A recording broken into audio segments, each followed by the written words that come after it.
علامہ اقبال جب تصوراتی دنیا میں روضہ رسول پر پہنچے تو حضور کو سجدہ کر دیا۔ ہاں اعلیٰ حضرت بھی گئے تو کہتے ہیں کہ پیش نظر وہ نو بہار اور سجدے کو دل ہے بے قرار، ارے روکیے سر کو روکیے یہی تو امتحان ہے۔ ہاں اعلیٰ حضرت نے سر روک لیا اور علامہ اقبال نے سر رکھ دیا تو آگے سے عبدالعزیز آ گیا، اس وقت کا بادشاہ، کہتا ہے کہ اقبال تو مشرک ہو گیا، تو نے حضور کو سجدہ کر دیا۔ تو علامہ اقبال فرماتے ہیں کہ نانا جلیا، میں نے حضور کو سجدہ نہیں کیا، میں تو حضور کے روزے پر جو خاک گری اپنی پلکوں سے اس کی صفائی کر رہا تھا۔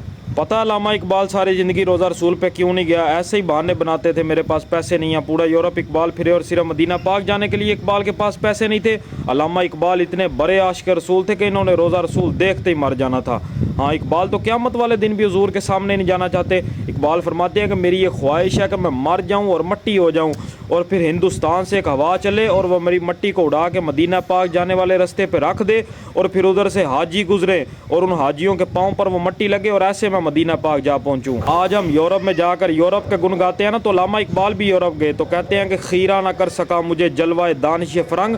علامہ اقبال فرماتے ہیں کہ مجھے فرنگی اپنی ترقی سے متاثر نہیں کر سکا کیونکہ سرما تھا میری آنکھ کا خاک مدینہ و نجف۔ علامہ اقبال فرماتے ہیں کہ جب میں حضور پر درود پڑھتا ہوں تو میں شرم سے پانی پانی ہو جاتا ہوں کہ حضور میں غیروں کا غلام آپ کی ذات اقدس پر درود پڑھ رہا ہوں۔ اقبال سے کسی نے پوچھا یارا یہ عشق رسول حضور کا نام آتا ہے اور تو طرف پڑتا ہے، بتا اتنا بڑا عشق رسول تجھے کہاں سے ملا؟ اقبال فرماتے ہیں کہ مرا داد اخرت پروت جنون نگاہ مادر پاک اندرون۔ اقبال فرماتے ہیں کہ مجھے یہ عشق رسول ماں کی گود سے ملا، میری ماں نے مجھے لوری ہی صدقے یا رسول اللہ کی دی ہے۔ ہو نہ یہ پھول تو بلبل کا ترنم بھی نہ ہو، چمنے دہر میں کلیوں کا تبسم بھی نہ ہو، اور یہ نہ ہو ساکی تو پھر میں بھی نہ ہو، خم بھی نہ ہو، بزم توحید بھی دنیا میں نہ ہو، تم بھی نہ ہو، اور خیمہ افلاک کا استادہ اسی نام سے ہے، نبض ہستی تپش آمادہ اسی نام سے ہے۔ اقبال فرماتے ہیں کہ یہ جو آسمان کا خیمہ کھڑا ہے یہ صرف حضور کے نام کی برکت کی وجہ سے کھڑا ہے، اور یہ جو ہماری نبضیں چل رہی ہیں یہ صرف حضور کے نام کی برکت کی وجہ سے چل رہی ہیں۔